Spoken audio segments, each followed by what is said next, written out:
And while Americans know about some of the suffering caused by abortion bans, thanks to the bravery of women like Dr. Denard, there are hundreds of other stories that go unreported.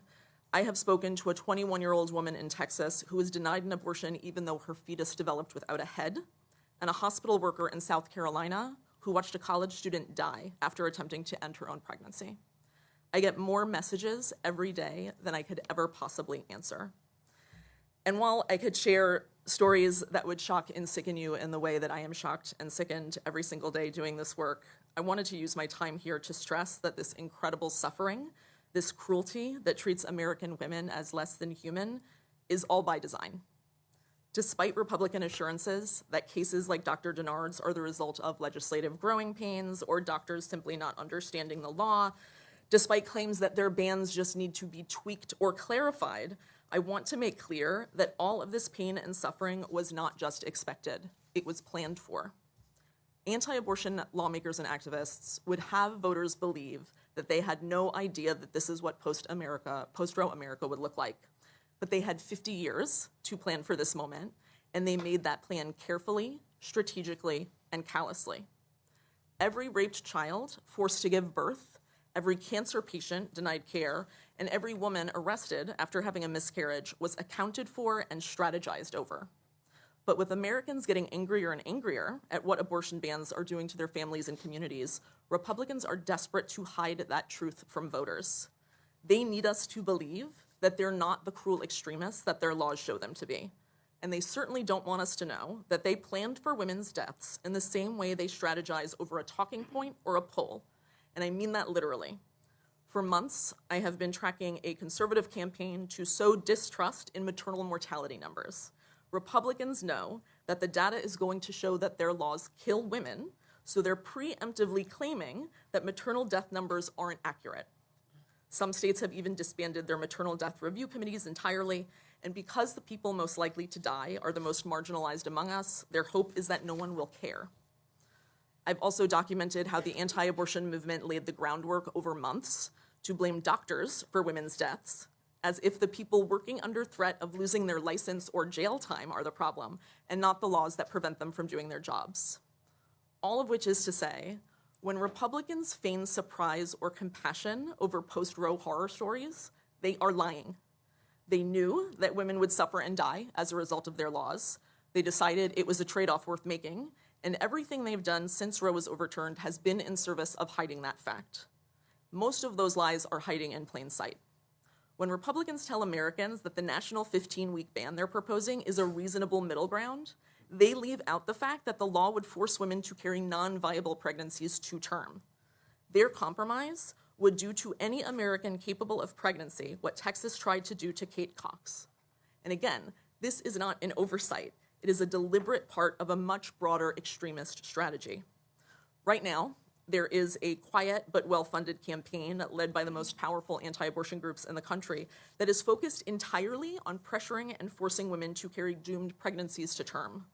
They're not only trying to do away with exceptions for non-viable pregnancies, they're trying to eradicate prenatal testing altogether. It's a lot easier to force women to carry a dying fetus to term if they never get diagnosed to begin with. When I tell people about this, the question I get asked most often is why? Why would anyone want to deliberately create a world where women are forced to be walking coffins? It is inexplicable until you understand that this has nothing to do with families or babies, but enforcing a worldview that says it's women's job to be pregnant and to stay pregnant no matter what the cost or consequence. But because Republicans don't have the bravery to admit that truth, and because they're afraid of voters who are more pro-choice than ever, they lie. They talk about compassion because they know that their laws are cruel. They use the word consensus while passing bans that voters don't want. And they call Democrats extremists while fighting for the right to deny women life-saving abortions in emergency rooms. And because Republicans know that voters overwhelmingly oppose their bans, they claim to be softening on abortion by pushing one of the biggest lies in abortion politics, exceptions. Again and again, Republicans deliberately propose and pass exceptions that no one will ever qualify for. The only purpose they serve is to allow extremist lawmakers to feign moderation or pretend as if they've conceded something.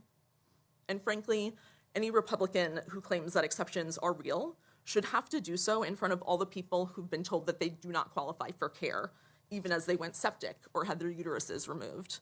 They should have to defend themselves in front of women like Kate Cox and Dr. Denard, or Brittany Watts, who wasn't just denied care by a religious hospital when her water broke too early for her pregnancy to survive, but was arrested when she miscarried at home. The only Republican exception that holds an iota of truth is the one about women's lives, though not in the way that they think. When you look at any Republican life of the mother exception, they all contain a caveat. And that caveat says, that women whose lives are at risk can be given abortions unless the risk is because she's suicidal. And I want to stress how telling that is. Republicans know that forcing people to be pregnant against their will make them want to kill themselves. And they enshrined into law that they don't care. In a moment when we are hearing so many extreme horror stories, it can be difficult, I think, to get back to that foundational cruelty, that to force someone to be pregnant against their will for any reason at any point causes profound existential harm. Abortion is healthcare, but it is also freedom. That's why every abortion denied is a tragedy, and increasingly Americans understand that. They don't want the government involved in their decisions about pregnancy at any point. The first time I came to DC was in 1992. I was 13 years old, and my mother brought me here for the pro-choice March for Women's Lives. Maybe some of you were there. I remember men screaming at us from the sidelines, and I remember how confused I was over why they hated us so much. Today, my 13-year-old daughter is in the room, and it's her first time in Washington, and yet somehow she's here with less rights than I had 32 years ago. And I think that we should be ashamed of that.